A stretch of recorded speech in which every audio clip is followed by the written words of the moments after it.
Listen to this. Neanderthal fiber technology. Nope, I'm not joking. The concept is real. In 2020, a team of scientists published a paper that redefined the way we saw our closest ancestors. A find in France changed archaeology forever, and it wasn't the first time something like this had happened. But let me start from the beginning. Neanderthals. For a long time, they fit the image of the typical cavemen. If you are now thinking of someone like Fred Flintstone, you wouldn't be much wrong. What was the reason behind this stereotype? When did we start believing that Neanderthals were not the brightest tools in the shed of evolution? In comes William King, a 19th century British geologist. He was the man who named the Neanderthals. Based on the bones King found, the scientist declared the species not intelligent, and this image stuck with the Neanderthals for centuries to come. But a piece of string, just a quarter of an inch long, changed everything. A small, dry river valley, Abri du Maras, was the place of the great find. Archaeologists unearthed a cord fragment next to a stone tool. Such twisted fibers could have been used for everything from making clothes to fishing nets. In prehistory, this was some advanced tech, and the Neanderthals seemed to have mastered it. Scientists already knew that these early humans made tar from birch bark, and that they produced shell beads. There's even evidence of Neanderthal art. They were definitely not primitive. The string section and similar finds are changing the way we perceive our ancestors. The world of archaeology is constantly changing.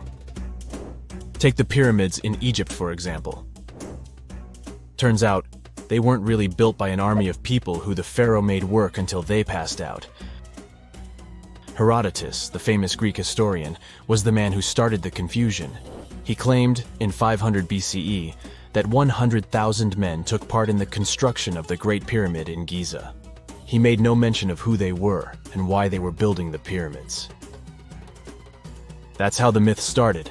Huge stone slabs pulled by humans, driven by a foreman with a whip. But Egyptologists would beg to differ.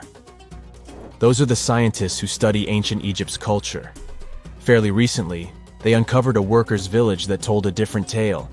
Yes, there was evidence of hard work on the workers' bones, but the construction industry is demanding even today. It took almost 6 years for 12,000 workers to complete the world's tallest building, Burj Khalifa. Back in Egypt, 3 times more workers finished the Great Pyramid in around 2 decades.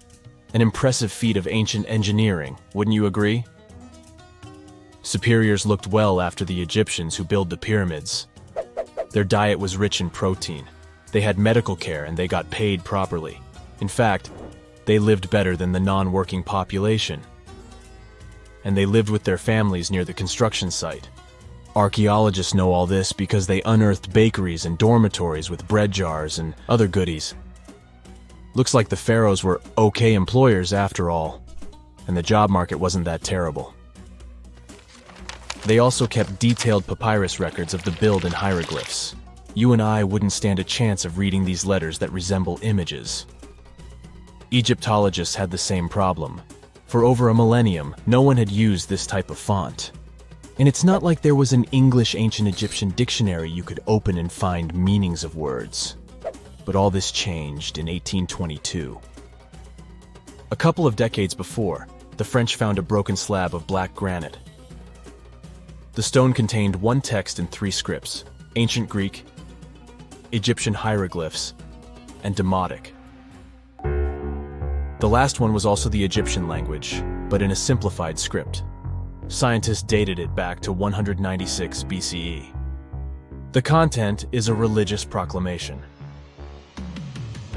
A French philologist and Orientalist, Jean-François Champollion, was the first one to crack the code.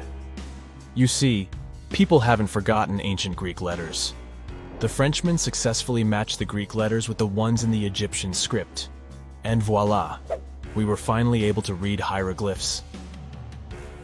The name of the piece of granite that made it all possible was the Rosetta Stone. The importance of its discovery went beyond archaeology. The word Rosetta Stone even entered the English dictionary. It represents a discovery that helps people understand an enigma that has been puzzling them for a long time. There are similar games. A symbol is attached to a particular message. Then you have to decode the message by replacing the symbol with a corresponding letter. In a nutshell, this is what scientists did with the Rosetta Stone more than 2 centuries ago. Do you know what is the oldest deciphered language in Europe? It has an unattractive name, Linear B. The script belongs to the Mycenaean Greek language. It predates the ancient Greek alphabet by several centuries. You can easily guess which script it is descended from. Linear A. The people from Crete used Linear B more than 1,000 years ago. During the Late Bronze Age, the Greek civilization that used the script vanished. There was no one who could read Linear B, and more importantly, no one knew it existed in the first place. This was about to change during the first years of the 20th century. A British archaeologist by the name of Sir Arthur Evans excavated a vast palace complex at Knossos, Crete, Greece. This was the center of the Minoan culture that created the enigmatic script. The palace boasted some 1,300 rooms. They had colorful paintings of dolphins, griffins, and bulls. All of these captivated the archaeologists' imagination.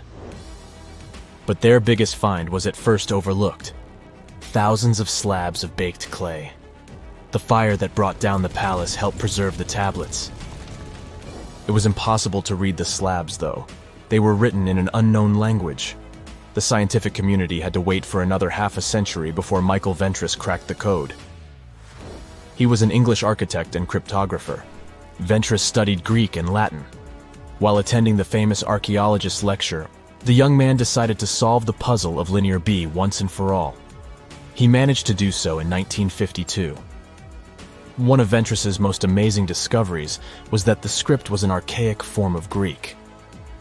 But cryptology still hasn't solved the code of Linear A. This writing system will remain a mystery until a motivated young person like Michael Ventris comes along. They wouldn't have to be a professional archaeologist. Basil Brown certainly wasn't. Yet in 1939 he discovered the richest early medieval tomb in Europe. This happened in Sutton Hoo in the southeast of England. This wasn't an ordinary tomb made out of stone. It was a full-size ship, 3 times as long as a London double-decker bus. And that's not all. Apart from its main purpose, the ship was full of riches. Deluxe hanging bowls, feasting vessels, gold and dress accessories, and luxurious textiles were just some of the treasures found. Archaeologists were also amazed by the silverware from distant Byzantium. You probably know this city as Istanbul, Turkey. Even in our age, it's several days' drive from Sutton Hoo. Just imagine how much time and money it cost to import a silver plate in the 7th century. That's when the ship went down, according to archaeologists. The English couldn't have done it. At that time, there was no England. The people living in the British Isles at the time were the Anglo-Saxons. Perhaps the ship from the grassy mounds in Suffolk belonged to one of their kings? We will never know. The local acidic soil did away with any possible evidence, or no one laid there in the first place. It could have been a cenotaph, which is a monument constructed to honor an important person. The archaeologists still don't have a definite answer. But what they have found at Sutton Hoo shed light on the Dark Ages. Before the discovery of the ship, they knew little about what had been going on in Britain after the Romans left. Now, the image of the early Anglo-Saxon society was much clearer. Perhaps the English soil will be the site of the next great breakthrough in archaeology. That's it for today. So hey, if you pacified your curiosity, then give the video a like and share it with your friends. Or if you want more, just click on these videos and stay on the bright side.